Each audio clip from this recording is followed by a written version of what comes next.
Pemirsa, kembali lagi bersama Asep Tapip dalam ngopi, ngobrol perkara iman dan ngobrol pi akhirateun. Khusus segmen ini, ya, sudah ini ada usulan nih dari pimpinan pusat Persis nih, ngopi jadi ngobrol pi akhirateun. Ya, isi nama tentang iman, tentang Islam. Ya.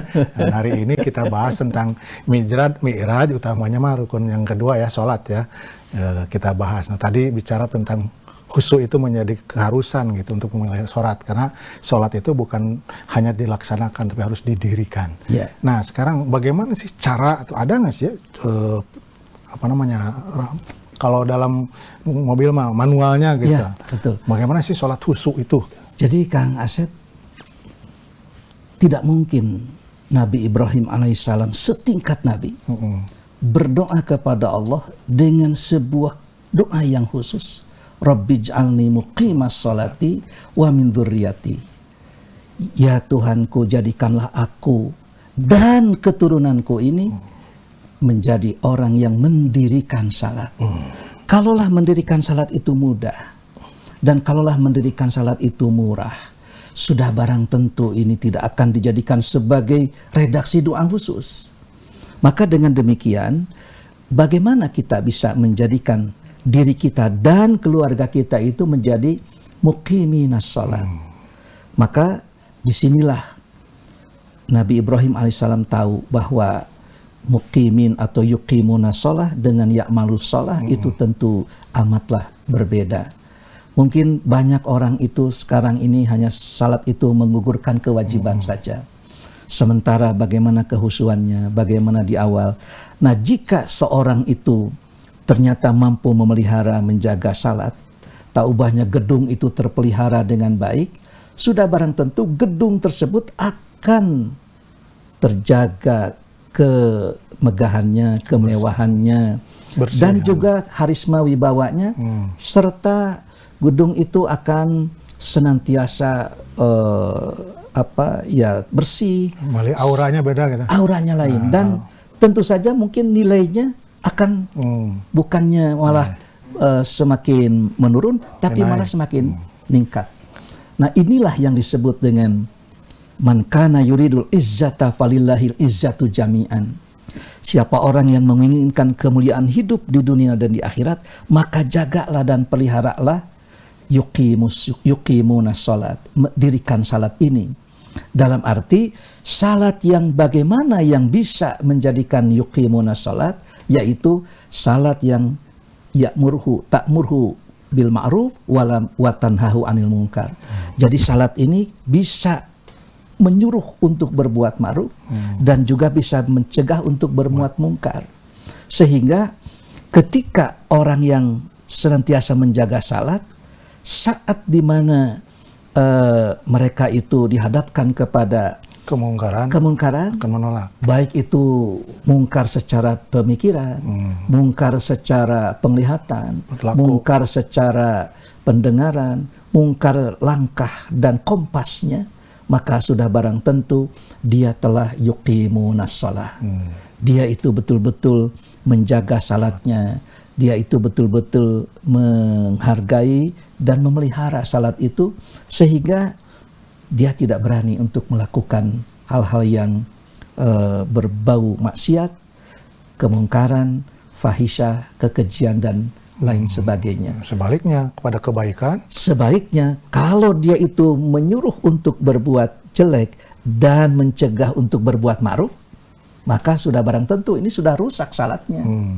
Tidak lagi menjadi yuqimunas shalah.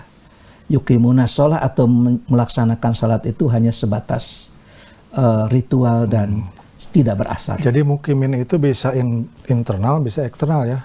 Ke dirinya bisa menjaga, juga ke orang lain bisa mengajak kebaikan. Tentu, gitu. Karena walau bagaimanapun kalau dia sudah menjaga diri, pasti dia akan senantiasa menjaga terhadap lingkungan, menjaga terhadap saudara, menjaga terhadap teman-temannya, keluarganya, kemudian saudara-saudaranya, itu otomatis. Karena perintahkan ku angkusakum wa ahlikum nar. Pasti ya. Nah itu kalau sudah dari sholat, berdiri sholatnya, maka itu akan jalan ya. Ketika dia menjadi seorang pejabat yang yuqimuna sholat tentu akan berbeda dengan pejabat yang Amali sholat. hanya sebatas musallin. Apalagi hanya di KTP ya.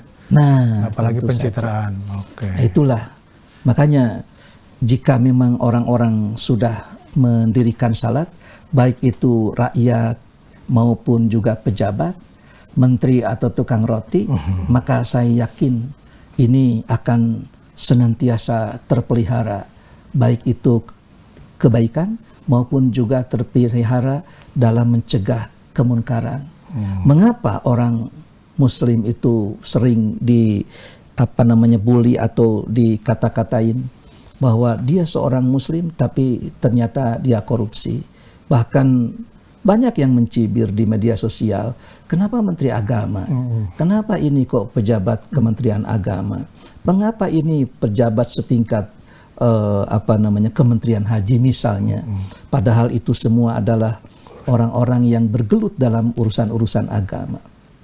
Berarti mereka itu hanya sebatas musallin, tidak mukimin. Kalau mukimin ini tentu dia akan terus menanjak. Dan semakin hari itu akan semakin naik untuk mencapai dan menggapai kemuliaan yang hakiki, yaitu kemuliaan yang kehidupan akhirat nanti. La aisha illa aishul akhirah. Tidak ada kehidupan yang hakiki kecuali kehidupan akhirat nanti. Ini makanya pas sekali ini ngobrol pi akhirateun. Dan kalau orang ngobrol pi akhirateun, pi dunyaeun bakal kasorang. Gitu, begitu. Tidak usah dibicarakan urusan piduiteun. Gitu ya. Ngopi itu bisa juga ngobrol piduiteun. Tapi kan piduiteun itu untuk menggapai sepenuhnya kemuliaan hidup. Iya, baik betul. itu hidup di dunia maupun di akhirat. Iya, betul ya. Ini luar biasa ini. Ngopi itu dari mana ini asalnya ngopi ini Ustaz? Itu dari gagasan seorang pensiunan yang ingin ngisi waktu gitu kan, supaya waktunya bermanfaat ya. Matak ulah lalawara kanu pangsiunan teh. Jadi ngisi waktunya ngobrolnya direkam di TV, disebarkan kan jadi manfaat gitu. Wah, itu Sedekah, luar biasa. jariah ilmu, wah luar biasa. Karena kan hanya 3 masalah kan yang dibawa itu oleh anak Adam itu ya. Ilmu yang bermanfaat ya, sedekah jariah ya. Betul. Mudah-mudahan kan Ustadznya tadi bayar ya, jadi sedekah. Kata siapa Ustadz tidak dibayar? Enggak, sekarang dibayar itu, bayarnya mahal lagi. pahalanya. Kenapa? Karena Allah yang sanggup membayar, yang lain tidak ada yang bisa bayar. Iya, betul ya. Ke depan mungkin ada nanti sponsor yang bisa membiayai kita ya, supaya produknya jalan lancar dan memang ilmunya bisa tersebar ya, semakin luas jangkauannya. Insya Allah, ya. insya Allah. Jadi boleh disarikan ya. Jadi setiap orang itu harus mi'raj. Mi'raj itu tangganya untuk meningkatkan itu mulai sholat. Itu. Maka pelihara sholat dan dirikan sholat, bukan hanya kerjakan. Kalau orang sudah sholat maka akan mencegah kemungkaran, mengajak kepada kebaikan. Betul. Anak raja makan sirih di atas nampan. Sekian saja, terima kasih. Bila ada yang salah, mohon dimaafkan. Bubur sumsum dikunyah-kunyah. Assalamualaikum semuanya. Sampai jumpa di episode berikutnya.